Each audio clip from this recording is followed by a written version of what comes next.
Right, so it's a minute past 12, so I think we can begin. So hello and welcome to everyone who's joined us. My name is Olivia Foster and I'll be moderating today's session. So today's webinar, part of the Kemptville Winter Woodlot Conference, is highlights of 4 years of forestry tours in Southern Ontario with forester Terry Schwan. Before we get started, I would just like to thank the sponsors who you can see on the screen, as well as the planning committee and the speakers. The Kemptville Winter Woodlot Conference, a big portion of it is planned by the committee, which is Dorothy Hamilton, Martin Straight, and Jim Hendry. And we'll invite Martin to introduce Terry in just a moment.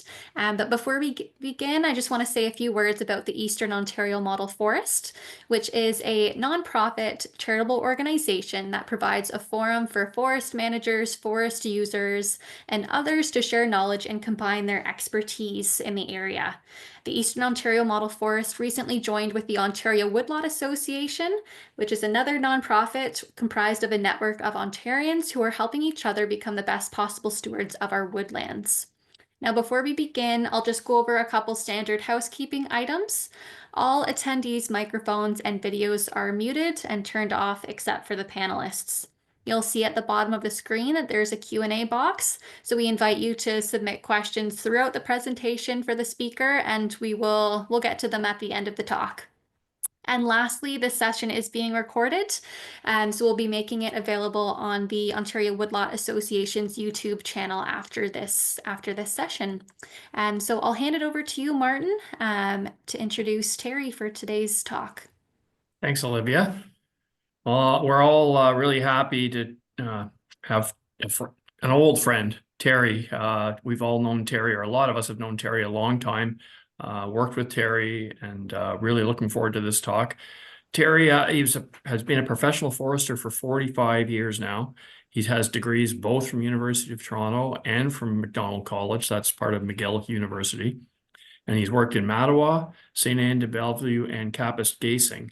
But in 1997, he started as district forester in Guelph and stayed there until he retired in 2014. He retired from M&R but didn't retire. He contracted his services to Williams and Associates, as well as to the Forest Gene Conservation Association. And he has extensive experience in all aspects of forestry in southwestern Ontario. He's also been on the board of directors of the CIF, the Southern Section, and with the Forest Gene Conservation Association. And he's now on the board of Forest History Ontario, hence why he's giving us our forest history talk today. Terry's originally from Hanover. He's married. He has 3 daughters and 6 grandchildren. And he's been coordinating, I think it's 5 forest history tours over the last few years. So Terry's going to try to summarize all those tours in a 1-hour talk and give us a little bit of a snapshot on what they've been looking at. So with that, Terry, if you want to get started. Sure. Olivia is going to share the screen, or is it shared? Yep, so I've stopped sharing my screen, Terry, so you're able to put up your presentation now.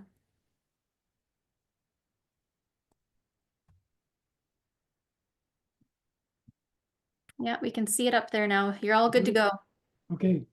Hi, everyone. I'd like to thank the organizing group for inviting me to talk about one of my favorite topics. I'm just trying to get rid of the pictures here.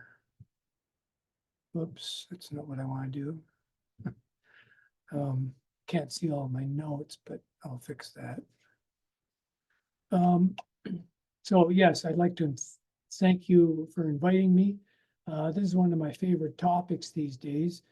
And we called all of these tours the rewards of planting trees, with a specific subtitle according to their location.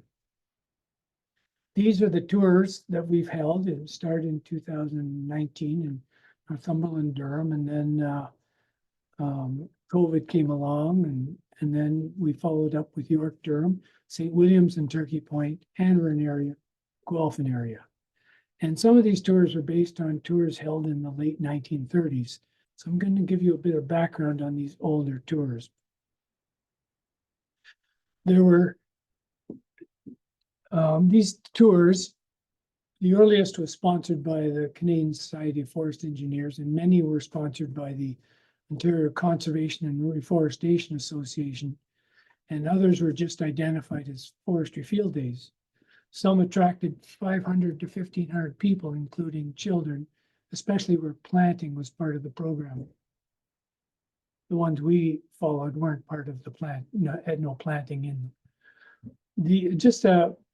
Maybe you don't know what the Ontario Conservation and Reforestation Association is, but it was born in the 1930s as a result of landowners, civic leaders, and others recognizing that soil erosion was causing problems with streams, soil loss, and damage to infrastructure. One of the leaders of this was W.H. Porter, editor and very vocal voice of the Farmers Advocate. Meetings were held across the extent of Old Ontario, which is Southern Ontario, and it will take too much time to explain all the details, but a provincial committee was selected and the OCRA was formed. Porter is often on the agenda of these tours. And there are a number of books. Went back. York, Durham, which actually was Ontario County then, not Durham. Dufferin and Gray, Sandbanks, Prince Edward, and Frontenac counties, Northumberland, Durham, and actually 4 of them in Simcoe County. They were designed to show off the successful forest planting in the area. They were driving tours to various sites with speeches and dinner. Field days were also held in Bruce, Norfolk, in and around the Larose Forest, Leeds and Grenville, and Petawawa. I don't know if any of these guides were written at these other locations. Maybe there are some somewhere on someone's shelf. So this is an example of a program in Simcoe County in 1937. These tours might have included some of the county history, description of their local nursery, the tree seed plant in Angus, short essays on why we needed trees, pictures of good and bad sites, lists of local public forests, demonstration forests, and large private land planting. So a whole history for us now, what has happened then. I didn't know any of this in 2018. I never saw any of the tour guides since there were no tours in Guelph where I was working. So it started me with discovering this particular book. In 1939, the United Counties of Northumberland and Durham held a forestry and conservation field day. It involved a driving tour to various forests and tree sites in and around the Oak Ridges Moraine in these 2 counties. And A.H. Richardson or Arthur Herbert was the author of most of these tours. So how did this first tour start? Well, I had a brainwave, which sometimes happens. Glenn MacLeod, the late Glenn MacLeod, was at the OWA annual meeting in Cobourg in April 2019, as was I. I showed him the 1930 tour guide and asked him about the feasibility of a tour and following the guide, and he thought it would work. He sort of remembered the booklet, and later he found it on his bookshelf. We invited in Ed Borkson, former M&R regional forester and author of the Evergreen Challenge, who had worked in the area some years ago. We produced an extensive tour guide for this and each of our tours. They can all be found in Forest Story, the Journal of Forest History Ontario. This sign that we're holding was used to direct the cars along the tour route. It was provided to me by Sylvia Strobel. The tour began in Northumberland County, north of Cobourg, where planting of trees started in 1924. The planted trees changed the previously eroded and submarginal farmlands into forest. Over time, management objectives evolved from restoration to tending operations that produced forest byproducts to multiple use management to sustainable forest management. The tour stopped at a site where at one time red pine trees were severely damaged by an ice snowstorm in December 1977. Damage occurred to the 400 acres of plantation. The trees in the damaged areas were salvaged and some areas replanted. Now, there's a backstory to this, but I have no time to tell it, and if you remember, you can ask a question later. We did a rolling stop at this location in South Monaghan to read the old guidebook about what was there, in this case, over 80 years ago, and seeing it in the present. Well, that was one of the cool parts of any of these tours. This is a real honey locust, the kind that really hurts when you walk into it. So they referred to it as a splendid windbreak of honey locust, probably at the time 2 to 3 meters high. And now it's 25 meters, all these trees along here. I'd asked Ken Armson to give a talk about Arthur Hubert Richardson, who was considered to be the father of conservation authorities. During lunch, Ken gave a great talk as we knew he could. I had assumed he knew Richardson, but he confessed to me later that he didn't know him that well because they were in different departments. Well, Ken was in lands and forests, and later he was with the university. But he had at his resource a biography of Richardson written by Paul Masterson, a contemporary of Ken's. So Richardson and E.J. Zavitz, the father of reforestation, were the two main driving forces in the restoration of the wastelands of southern Ontario, the establishment of nurseries, and the promotion of watershed studies in the eventual establishment of the conservation authorities. During the afternoon, the tour ventured into the Ganaraska Forest, which had its beginnings as the Durham Forest. The first plantings were in 1928 under the Agreement Forest Program. Here, Pam Lancaster of the GRCA is describing the operation to the attendees. The next stop was a few miles north of Bowmanville. This was the first planting on private land by E.J. Zavitz while he was at the Ontario Agriculture College. He was on the property belonging to his uncle, Francis Squire. White and Scotch pine and Norway spruce were planted over a 4-year period. Red oak acorns were also dibbled in on the better sites. So you can see in the pictures, just at planting time, a couple of years later with Francis Squire, this picture taken by Will Steele of Petawawa. And here the son of Francis Squire in 1979.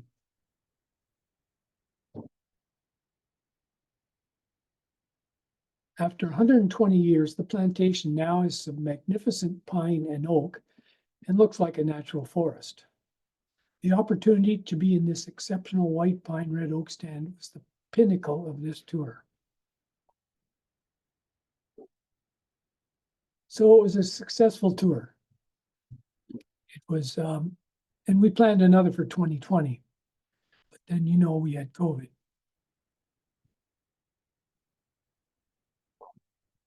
So 2 years later, we went on a tour in 1938, the counties of York and Durham had a forestry field day. Like the others, it involved a driving tour to various forest and tree sites in and around the Oak Ridges Moraine of these two counties. Excuse me.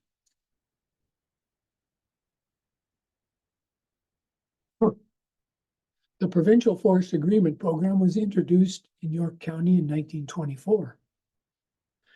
The county purchased its first area for reforestation in 22, an area of almost 200 acres, now known as the Haulage Tract. And a second purchase was made in 24, and the first trees were planted by the province in that year. It was known then as the Vivian Forest. So this is that second purchase, the Eldred King Woodland. It's on Highway 48, just south of the Vivian Corner, up on the top of the hill. The photos taken, so the trees were 10 years old in 1935. And now they're 100 years old. On the left side was red and white pine planted. On the right side was pure larch. So now you can see that after many numerous thinnings, the hardwoods are starting to evolve in there, and maple is one of the major parts of that large stand. And this shows the same property. You can see the road in, the white line, and the white spot is the parking lot. And on the left photo is an old railway right of way. And here we have basically pine, spruce, larch forest. And in 2021, according to this picture, hardwoods are starting to dominate in most of the area.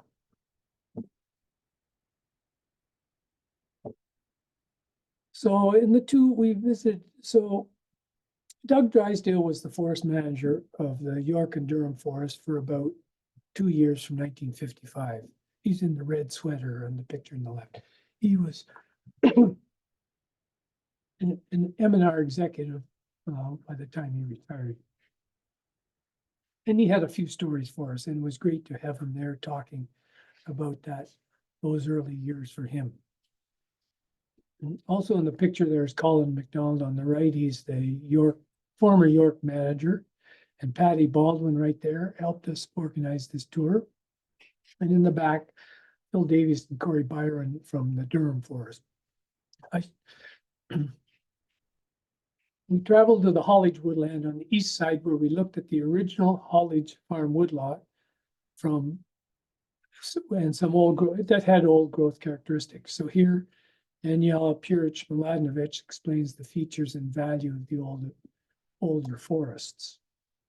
And I should point out that this tour took, I can't remember exactly, a month or 2 weeks after that derecho ran through, and didn't affect the York forest where we were, but it did affect a lot of parts of the Durham regional forest. So we moved over to the Durham forest. Their first property was acquired, named the Main Tract, and was 875 acres. And with another tract nearby, they were called the Uxbridge Forest. Today, the Durham Regional Forest, located in Uxbridge Township, consists of 6 individual tracts that are owned by the region and managed under agreement by the Lake Simcoe Region Conservation Authority. So at the Main Tract, we were able to walk most of the original tour through the forest, identifying numerous sites pointed out in 1938. The cool thing about these tours. The last stop was at the Norton Tract, where we looked at a red pine site. That's these pictures here. Established in 1962, where a study of managing succession in conifer plantations was established by Ken Elliott and collaborators. The site was an experimental design with a number of thinning treatments, and following harvest in 1994, pine, ash, and oak were planted in the windrows. You know what happened to the ash, but the other 2 species are doing fairly well. This tour was led by Phil Davies and Corey Byron, who are on the left picture. You can see the white pine regeneration here, and Corey's holding up a white pine here. Just showing you the sequence developed by Ed Borkson. Excuse me. So here's a large blow sand area in 1927. In 1954, it's been planted up and much smaller. And here, very little of the blow sands show, and mostly it's along the road. And then here, almost nothing. This white spot down here is infrastructure, buildings, and so on, not blow sand. So then we moved on to St. William's Conservation Reserve and Turkey Point Provincial Park in 2023. The St. William's Forest Station was established in 1908 by Edmund Zavitz to grow tree seedlings for reforestation purposes and to stop the encroaching blow sands by growing permanent forests. The Turkey Point Forest Station was started in 1926 to allow to grow permanent forest cover on the Charlottesville blow sands. And Turkey Point Provincial Park was established in 1958 from the eastern part of the Turkey Point Station. So the Conservation Reserve is two properties, the Nursery Tract and the Turkey Point Tract. Much has been written about the history of the reserve. The most comprehensive generally available is They Had a Dream, A History of the St. Williams Forestry Station by Harry Barrett in 2008. So just some current pictures of the station. This is the manager's house at the time, now used by the new owners of the property, and the plaque, provincial plaque. So the first plantings in 1909 were at the corner of Forestry Farm Road and Norfolk County Road 24. So on the right, you have two pictures from 1909 and 1911 showing this part of the property. See what the sand. This picture in 1919, and this shows the manager's house, barn, and outbuildings. This is the County Road 24 along here. And on this side was the growing bed, the nurseries. Now it's owned by a company who uses it a little bit, but mostly in the greenhouses grows cannabis. The founding of St. William's Forestry Station did not occur without gaining experience in the years before. It was preceded by nurseries in Guelph at the Ontario Agriculture College beginning in 1905, as well as experimental plantings in Southern Ontario.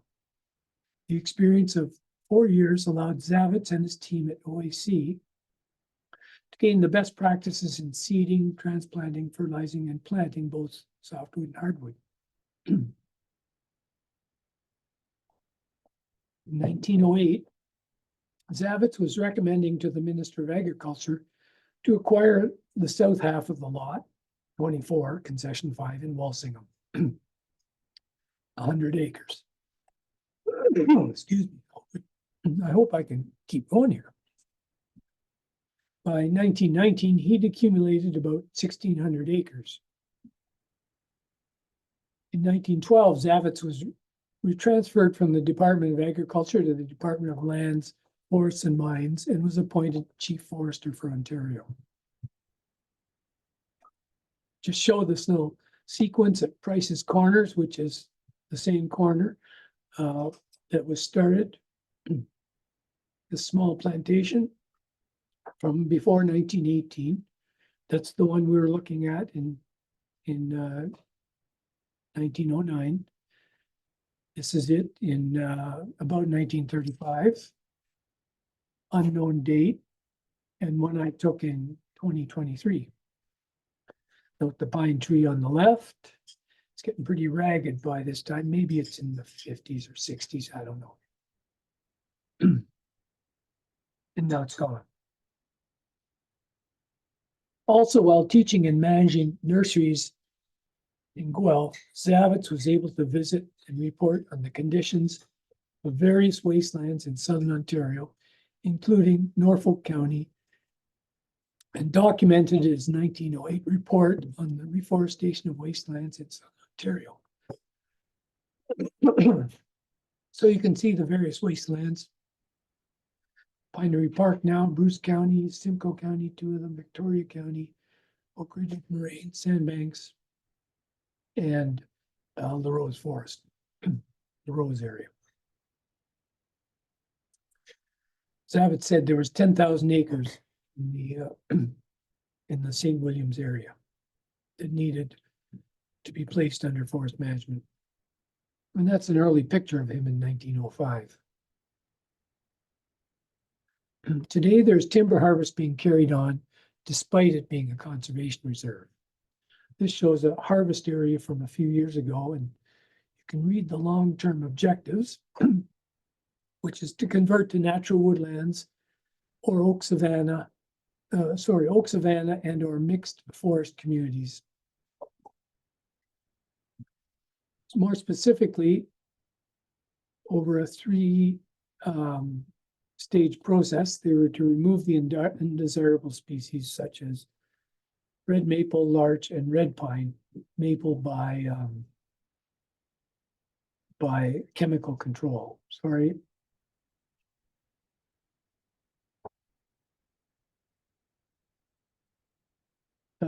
And to retain the healthy white pine, oak, and other desirable species such as maple and basswood and hickory.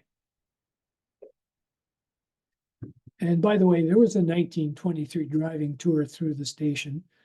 Most of these roads are closed, but you can follow it by walking trail if you had the tour guide. Turkey Point land was acquired in 1926, and the first 2 years roads were widened, hills reduced, drainage built, and 3 buildings were erected. So the black area outlines the station now, and I think the line isn't sort of complete here.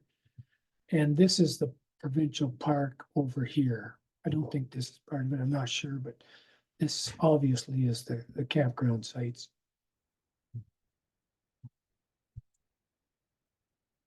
Foresters at the time expressed a need for experimental plantations.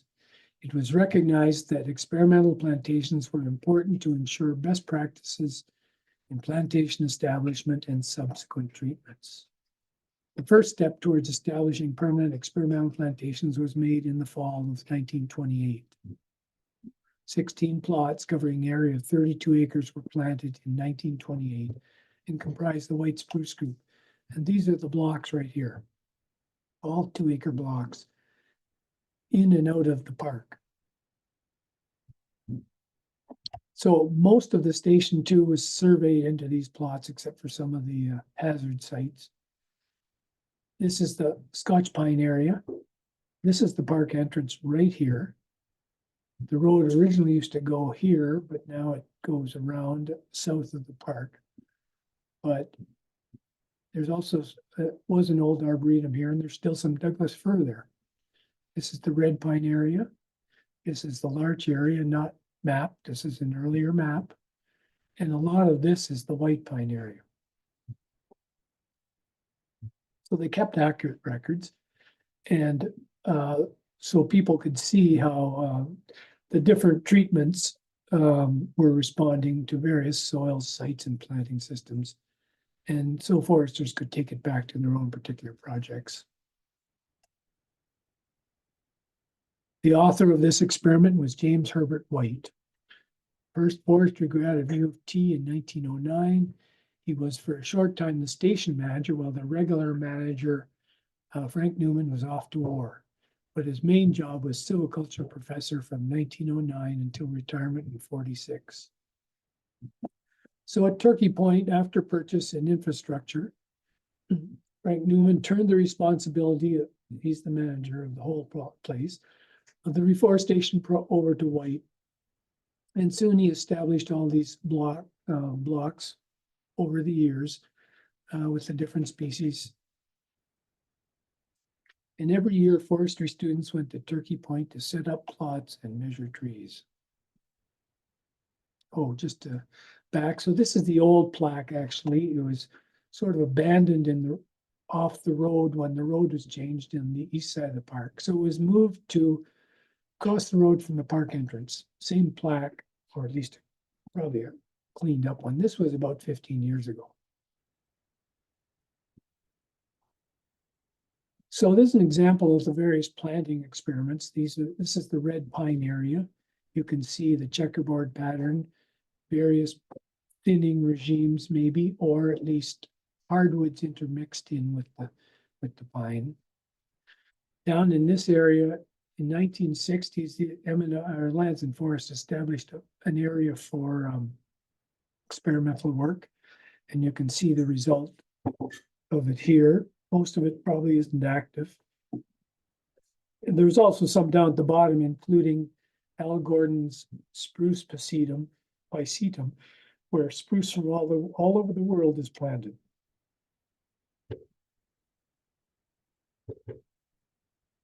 We also visited a variable density thinning trial established by Ken Elliott and collaborators.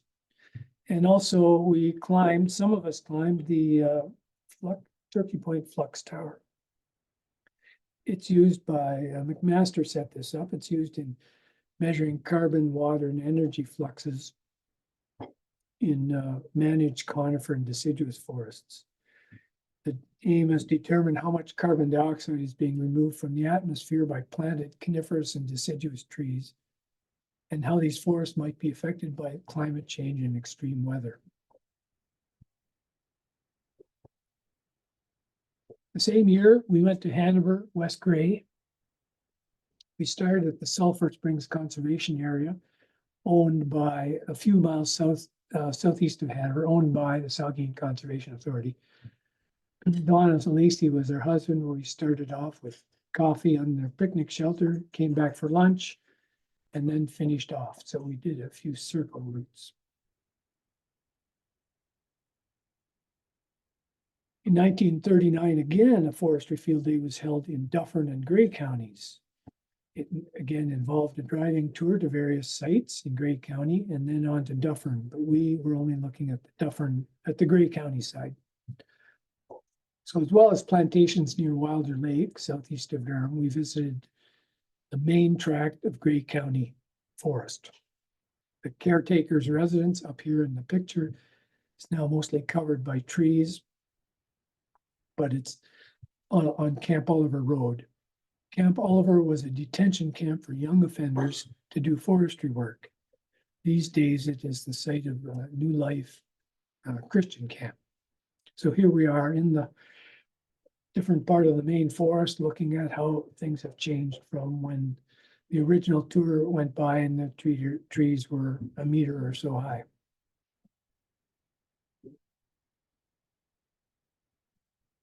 After the Grey County Forest, we went back to the Hanover area. It was with a visit to the former Kemptville Forest property.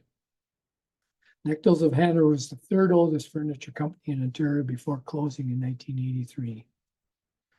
Company, like many others, bought forest land to supply the mill along with buying from private landowners. So there's the factory in turn of the century, 1900, new factory rebuilt. This is the property that was about to be planted up. The company wanted to plant hardwoods for their future needs, particularly sugar maple and cherry.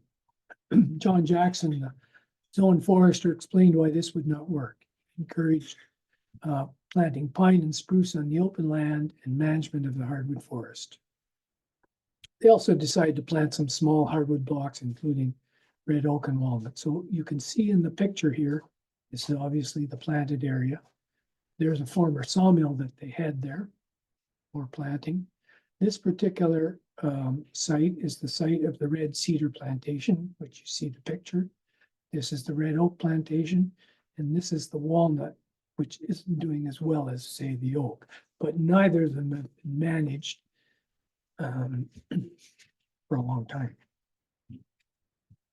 Owned by a logger now. Kemptville's also decided to involve school children planting trees in the front part of the property. So starting in 1947, at least 9 rural schools from the surrounding townships were involved. The company got their forestry advice from Owen Sound Zone Forester, John Jackson. I can't talk all about Jackson right now, but in each of these tours, we tried to accent on somebody. In the other picture, Stu Hamilton, Grey County Forester, and he finished his career as a deputy regional director in Kemptville. Hanover, the town where we were circling all around, was incorporated as a village in 1899 and soon after became a town. A constant, predictable water supply was required, and taking from the Saugeen River was not good enough. As a result, town officials began looking for another good site, and they purchased a lake called Gruel Lake in 1912. So it became the water source for the town at that time, but now obviously the town's bigger and It's not the only source. It's just a few kilometers northwest of Hanover and easily missed on a map. More property was bought and tree planting started in 23 to the early 30s. Forest management started with thinning in 1940, and now management today is carried out by Lands and Forest Consulting for the town. So here you see the original property bought with the lake, the new property. This is a pipeline right of way. This is a laneway in. This forest was Scotch pine. And it's looking right here, looking in this direction. It's now mostly hardwoods. All the Scotch pine's gone. There's probably pine and spruce in there. There's the lake. And this forester, the Bruce County forester at the time in the early 50s, is marking for thinning or whatever he's doing. And his name is Bud Johnson. And so many foresters in the, if there's any on this tour, including you, Martin, would probably know who Bud Johnson was. And he's still living at about 96 or 98 and pruning Christmas trees. We also visited the Sulphur Spring Conservation Area where we started. Just a quick tour back to the Sulphur Springs in the back. These pictures were taken 50 years ago. And it became the headquarters of the Conservation Authority for many years until they moved. And the story behind this, they were established fish hatcheries, ponds, and everything was developed in this property. It's quite interesting place now to visit. So we moved on to Guelph in a semi-empty slide here. This tour is mostly on the University of Guelph campus, and I'm running late here. Let's took a few minutes. The Ontario government decided they wanted to establish an agriculture college on the farm of Frederick Stone, pictured here. He was glad to sell, but after some extended negotiations, in 1874, the Ontario School of Agriculture and Experimental Farm was founded. William Brown, pictured here, was in the center, was chosen as the first professor of agriculture and farm superintendent. Brown was a big man with a big appetite for Scotch, owned a big buggy, and had big ideas what was wrong with Upper Canada with regard to the wholesale clearing of the forest. And he was right about that. Our first stop was Brown's Woods, pictured here in the red jacket. It's Doug Larson, emeritus professor from Guelph, who I call the cliff ecology guy because he was involved. He was the lead researcher in the 1,000-year-old cedars on the Niagara Escarpment. But Doug has extensively researched Brown's Woods and the Dairy Bush nearby. In 1880, Brown initiated a series of single species tree plantations at the OAC. At least one multiple species plantation, that's Brown's Woods, and lastly, a formal arboretum in the main area in front of the main school buildings to be used for teaching. And in the arboretum was planted a wide variety of native and exotic hardwood and conifer trees. It's changed quite a bit now. Brown's Woods represents one of the oldest surviving experimental forest plantations in Canada, and certainly the first gravel pit rehabilitation. It was about 2 hectares in size. And most of what you see there are large black walnuts, many of them over 100 centimeters. And most of the rest that are surviving are European conifers. Also, the Dairy Bush just nearby had a natural forest that was added to in 1893 by Brown's successor, mostly walnuts.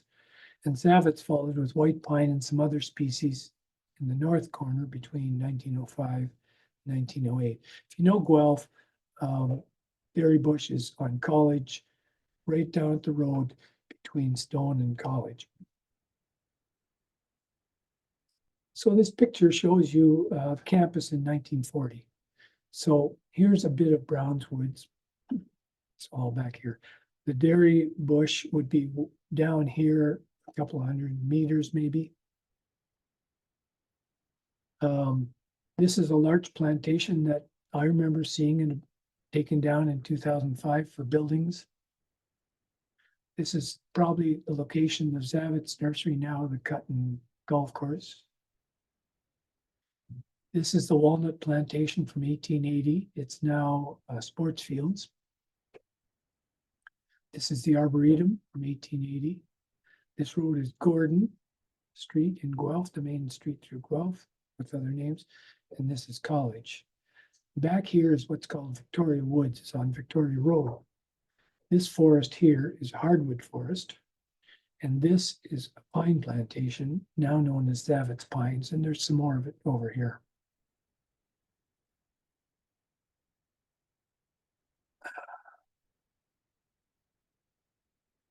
These are some pictures of Zavit's nursery at U of G. Here we have, you can see the different planting beds. This is catalpa grown in here, looking towards College. And these are the shade protection that they used at the time. So they had thousands of trees in this nursery, which they gave away free to people at the time.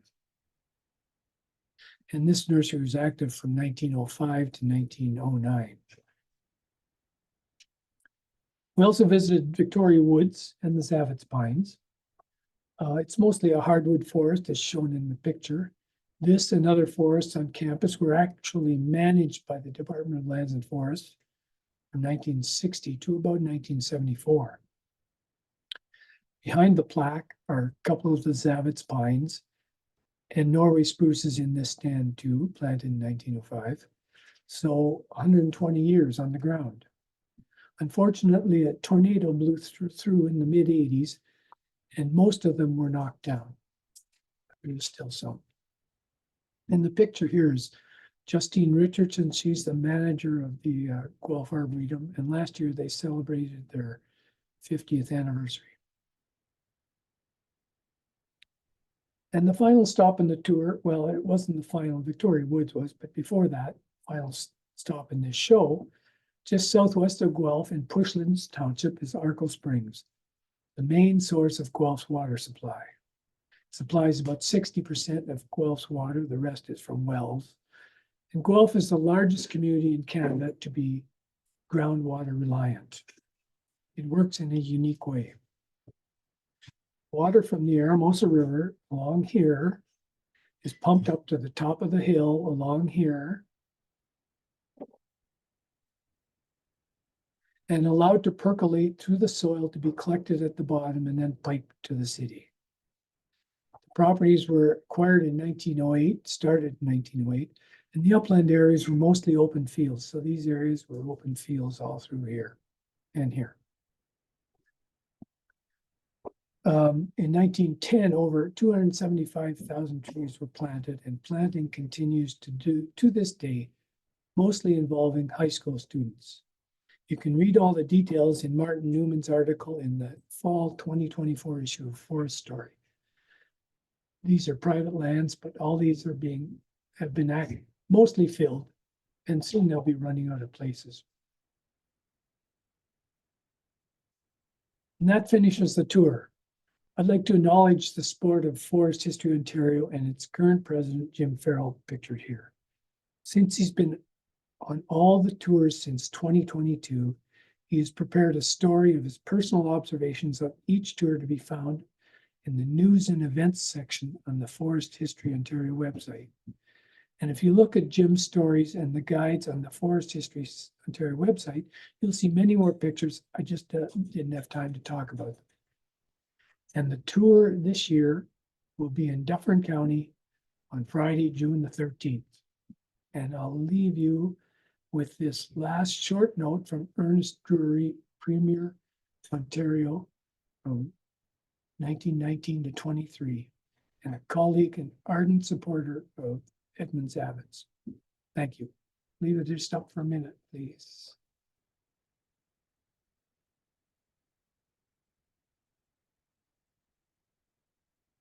And whenever you're ready, Olivia.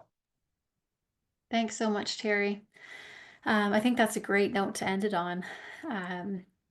I was just going to ask you actually if there's plans for a 2025 tour, but you just let us know. It's Friday, June 13th, was it? Dufferin Yes, County? June 13th in Dufferin County, yep. Excellent. We'll have to add it to our calendar. And I'm just going to put up our sponsors again for the Kemptville Winter Woodlot Conference. And just while we take a look at that, I'll just invite folks to submit any questions that they have for Terry from the presentation in the Q&A box. Should be able to find it at the bottom of your Zoom screen there. We've got a question coming in there, but as we wait for more, I've got a few others as well, questions that I'd like to ask you myself. First of Yeah, all, did you stop sharing? I have, yeah. Are you Oh, able to okay. see my screen, Terry? Um, I see you. Okay. Okay, I believe I've stopped your screen there, so we should be able to see my sponsors here. I'll just let Martin pipe up if there's any issues with the screen share. Um, I'm yeah, seeing the sponsors, Olivia. perfect. Okay, thanks. Thanks so much, Martin. Excellent. So I'll just get to that first question there in the chat. And at the end of the conversation as well here today, I'll just put in the Ontario Forest History website as well for folks to take a look at if they're interested. I'll actually just pop that in there now before we get into the questions here. So the first question for you, Terry, in the Q&A chat, someone said, I am a farmer and have planted trees on my farm for just over 50 years. They've planted for the most part on vulnerable and fragile areas on the farm. Their question is, how can farmers be more encouraged to add these trees back into the agricultural landscapes? So some initiatives are included in the environmental farm plan. Do you have any others that you could pass along to them? I know Ontario Soil and Crop has some initiatives that I could throw into the chat there as well. But Yeah, anything come to mind? I, first of all, can I find out who's asking the questions if they don't mind? Yeah, absolutely. Their name's Robert. Okay. Do I have more? I don't know. This is a problem these days. I think farmers are wanting to clear land just because of the high price of agriculture. To me, I think education is always needed, and OWA certainly does great work with that. I think in some cases, stronger legislation is needed. People might not like to hear that, but it forces people to sort of comply and keep their forests. And otherwise, I know about the Ontario Soil and Crop and other programs, but I'm not sure I can add any more, honestly. Fair enough. I've just popped in the Ontario Soil and Crop website in there as well that individual can take a look at. So a question from Jim Farrell. He says, "Hi Terry, how many more historical forestry records across southern Ontario are out there but not yet unearthed?" How many? Oh, Historical forestry records. I would say a ton. Hmm. I've been at the Ontario Archives a lot looking, and I've got a lot more looking in preparation for, say, the next few years of tours. There's stuff hidden in small museums. Norfolk County Museum and Simcoe has a lot of resources because of St. William's. Yeah, M&R Library may have some. That's about. Things just keep coming up. I know that the Dufferin County Museum has archives, which I'll be going to visit to develop part of the next tour. So. I was going to ask you, Terry, what's kind of the process behind preparing for these tours? Would you go to the archives before you before you start all those tours? Or is there other kind of research involved in Oh, it? yeah, definitely local archives, talking to the people there that are the managers of the properties, because they have resources squirreled away in their offices too. Getting a bus, and that's what the sponsors generally paid for. planning a meal, a lunch at a certain point. And yes, a lot of research, which I enjoy doing. There's a lot that goes into it. Is there one that stands out to you? Any of the tours in particular? Oh, I love them all. Certainly the visit to the first Zavitz plantation is one of them. And that would be the top spot, but everything else is a close second or third. Hard to choose, I'm sure. I think Martin has a question here. I'll invite you now to ask that question, Martin. Thank you, because I can't figure out how to do the Q&A. I warned you. Actually, two things. I hope I'm not saying this out of turn, but last I heard, Pud Johnson is actually still alive, Terry, unless something has recently changed, and still out pruning trees at the Johnson Brothers tree nursery near Yes. Oxford Station. So that's a couple of months that I knew. So it's possible that may have changed because he's almost 100, but he's very active working on that Christmas tree farm. And I think he blames that for why he's living so long, because he says he keeps so active that he's in great shape. So I hope that's still true. I think Kind of there's a local news clip fixture that around you here, saw. but I think there's a news clip that you saw last year, which yeah. I saw about him. People can Google Pud Johnson and it does pop up. There was even something I was looking while you were talking. There was something in the Washington Post about him and doing how much work he's done. So yeah, he's quite famous around here. But my other question to you, Terry, at one point you had mentioned something about a possible tour at the sandbanks reforestation areas. Did you Yeah. ever do that tour or not? Well, no, and knowing you that you're Mr. Camping at Sandbanks, I didn't do the tour, and Glenn had asked me if I wanted to, and I said, well, it's sort of out of my geography. Okay. As you know, everything else is basically in the Southwest. And it seemed to be a shorter tour, but if you can get, well, I can give you the tour book, and if you want to start something up. Okay, send that over. I wonder if we could get Andy Margetson, who the old stewardship coordinator, lives in Prince Edward County. If we could get Andy on board, we might be able to. So yeah, send that over and I'll see what I can figure out. We'll talk later. Sure. I'm going to allow Jim to unmute. I think he wanted to ask you a question as well, Terry. Will I just go ahead? Oh, here we go. Yeah, you're on. Okay. Yeah, Terry, I just want to thank you for doing all of those tours that you talked about today. And that you're quite modest in some respects for, kind of underplaying the amount of work that you personally put into this. I realize it's a personal passion, but nonetheless, having been on most of those tours, I'm well aware of just how well documented and thoroughly researched they are, and that the tour guides themselves are actually, in some respects, historical documents. We've tried to put all of them on our website. I think we got half of a tour guide left to go up, but they are excellent references of things that have gone on in the past. And I guess the reason I'd asked the question before, Terry, is that I guess there's no one place other than the Ontario Archives that one would look to as being the keeper of this historical information. Is that fair to say? You're saying it's the one spot that is the keeper? Well, it's probably the only spot that one might think about as being the repository, but as you said yourself, the reality is this stuff is scattered all over the province. The archives has a lot, I mean, hundreds and hundreds of boxes of lands and forests and M&R stuff, particularly from the 50s and 60s and 70s. But the odd time you find something earlier, which, is always a nice surprise to find. But then, yes, local museums may have some really old stuff, interesting stuff. Like Norfolk had a lot of the early Zavitz pictures. So it's, yeah, you have to dig. Yeah. Search.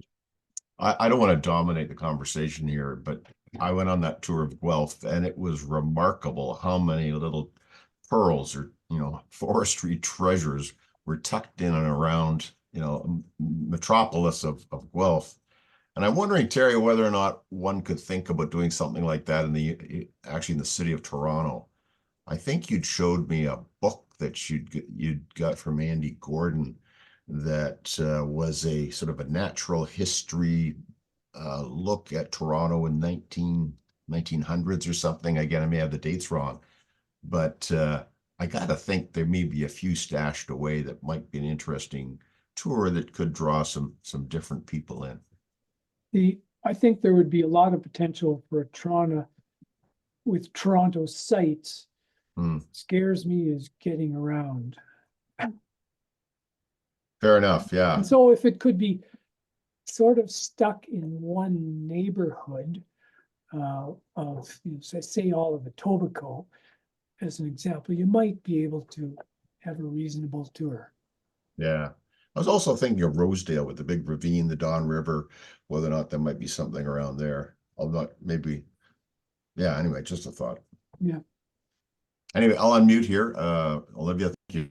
Thanks, Jim. Yeah, I've got some great options for maybe another 2025 or 2026 tour. I might just end with one more comment, Terry, and a final question. So, Yeah, final question. I see Believe Paul's. Yes, yeah. Yeah, so Paul's asked, has a tour ever been done around La Rose Forest? Well, there was a forestry field day, and that's about as much as I know, because I read that, there was these other field days.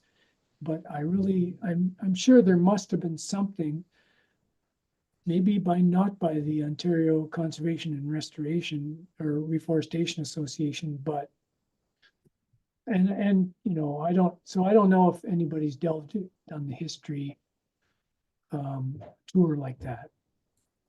Could be a potential opportunity for the future. Could I answer the one question that I left open on the tour? Yeah, absolutely. So that plantation, this is, as I recall, described by Ed Borkson, with the one that had the ice storm. It was one of these red pine plantations that wasn't thinned, might have had a pre-commercial thinning, but wasn't thinned. And so the trees grew tall, thin with small crowns. And then about 1975 or 6, and the reason they weren't thinned was there was no markets. So in 75, 76, there were markets. So the Lands and Forest staff went in and harvested, and apparently harvested about 50% so they could get some. And that left the rest of the stand vulnerable to an ice storm, which knocked down so many trees. Thanks for adding that, Terry. There was one more comment in the Q&A box from Robert, just a follow up from his earlier question, saying thanks for the answer, and he just wanted to add how, of course, it would be ideal for there to be more information out there directed to farmers, pointing out the many values to farm operations with planting trees and. Oh yeah, windbreaks and so on. Yeah. Yeah. Oh, absolutely. Absolutely. Might just end on one final question that I have that I've been wondering as we've been going through this presentation, and then we'll wrap things up. I'm just wondering, where did your interest and passion for history or particular forest history come from? The history part started with doing genealogy. Mm.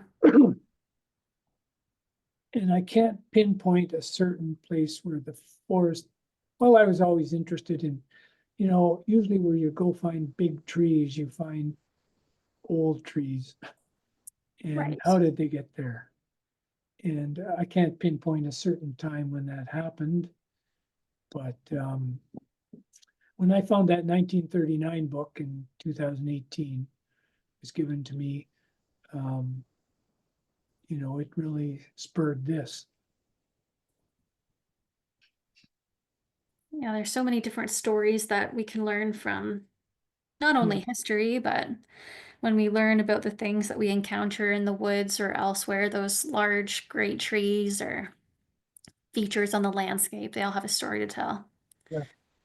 Well, thank you very much, Terry. We really appreciate you sharing this presentation with us today and talking about all the tours that you've facilitated over the years. I've just put up on the screen here a little bit about our next presentation next week. It's about pollinators in northeastern hardwood forests with Dr. Jessica Forrest. It's next Wednesday at noon. And before we sign off, I'll just see, Martin, did you want to add anything before we conclude this presentation? Just a big thank you. We've the last few years, the Forest History Society, we've had one talk in each of our Kemptville Woodlot conferences, and I really appreciate them. I know lots of other people do. So thanks a lot, Terry, for bringing this to us today. Welcome. And we'll talk soon about sandbanks. Sure. It's much appreciated. I think we'll end it there. Thanks again, Terry. Thanks, Martin, and thanks to the rest of the committee and our sponsors. Bye-bye. Bye-bye. Bye.